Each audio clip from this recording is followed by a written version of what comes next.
Virus का भूतिया पेड़ की कहानी। उन दिनों शैतानपुर की हर गली में चुड़ैल गॉट टैलेंट के पोस्टर लगे हुए थे और चारों तरफ उसी के चर्चे हो रहे थे। शैतानपुर की सभी चुड़ैल बहुत खुश थी क्योंकि उन्हें अपना टैलेंट दिखाने का मौका मिल रहा था। वहीं दूसरी तरफ पृथ्वी पर रहने वाली रीमा नाम की एक चुड़ैल रहती थी। रीमा चुड़ैल जब छोटी थी तब एक दिन उसके माता पिता उसे पृथ्वी की सैर कराने ले गए थे, लेकिन तभी एक तेज तूफान की वजह से वो अपने माता पिता से बिछड़ गई थी। रीमा चुड़ैल को पृथ्वी पर रहने वाली मालती नाम की एक औरत ने पाल पोस कर बड़ा किया था। बेटी रीमा, मैंने सुना है शैतानपुर में चुड़ैलों का कंपटीशन होने वाला है। तुम एक चुड़ैल हो, इसीलिए मैं चाहती हूँ कि तुम भी उस कंपटीशन में हिस्सा लो। लेकिन माँ, मैं तो बचपन से ही इंसानों के बीच दाल चावल खाकर पली बड़ी हूँ। मैंने तो आज तक कभी मांस नहीं खाया। मैं उन शैतानपुर की चुड़ैलों से मुकाबला नहीं कर पाऊंगी। बेटी, इन सब बातों से कोई फर्क नहीं पड़ता। मैं चाहती हूँ कि एक बार तुम चुड़ैल गॉट टैलेंट के कंपटीशन में हिस्सा लो। उसके बाद रीमा चुड़ैल अपनी माँ से विदा लेकर शैतानपुर पहुँच जाती है। तो मैं पृथ्वी से चुड़ैल गॉट टैलेंट का कंपटीशन में हिस्सा लेने आई हूँ। क्या तुम मुझे बता सकती हो कि ये कंपटीशन कहाँ पर होने वाली है? रीमा चुड़ैल को देखकर वहाँ मौजूद सभी चुड़ैल उसका मजाक उड़ाने लगती हैं। अरे, तू तो पृथ्वी पर रहने वाली एक शाकाहारी चुड़ैल है।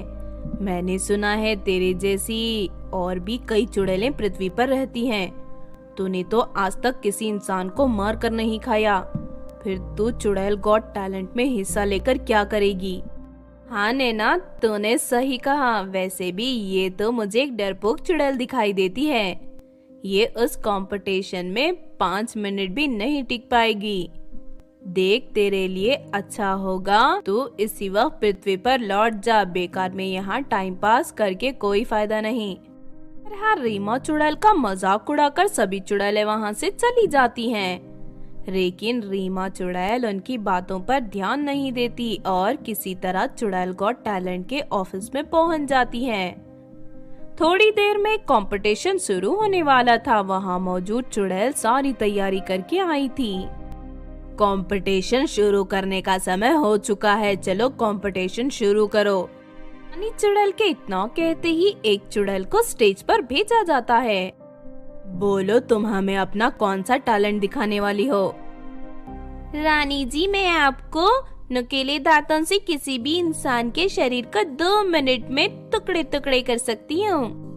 कहकर वो अपने साथ लाए एक मुर्दा इंसान के शरीर को दांतों से काटना शुरू कर देती है और 2 मिनट के अंदर ही उसके शरीर के टुकड़े करके मुस्कुराने लगती है।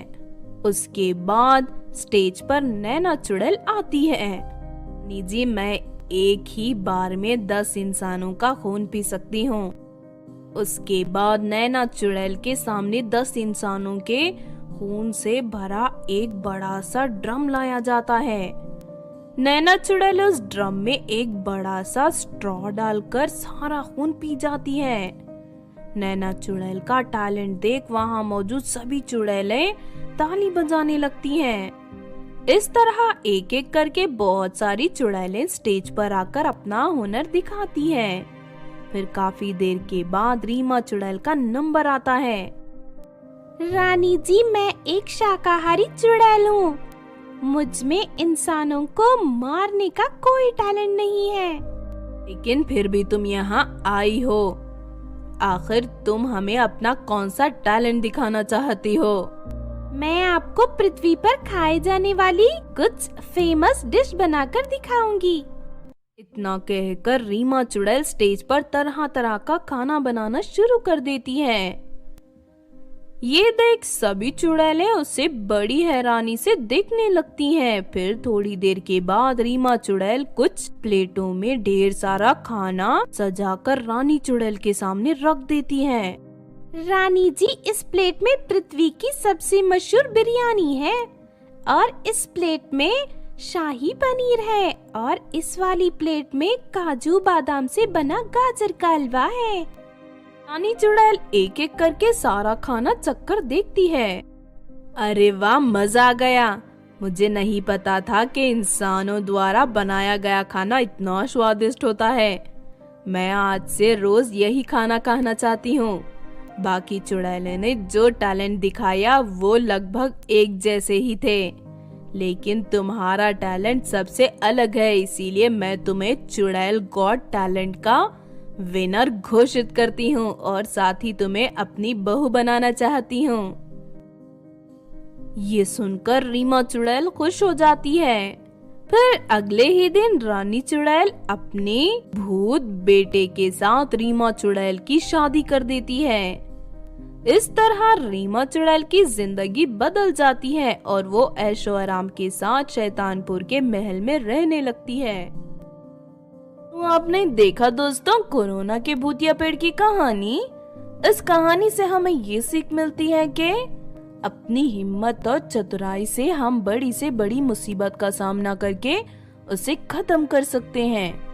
अगर ये कहानी आपको अच्छी लगी हो तो जरूर लाइक करें और हमारे चैनल छोटू टीवी को सब्सक्राइब भी कर लें। और हाँ दोस्तों, हमें कमेंट करके जरूर बताना कि आपको कहानी कैसी लगी।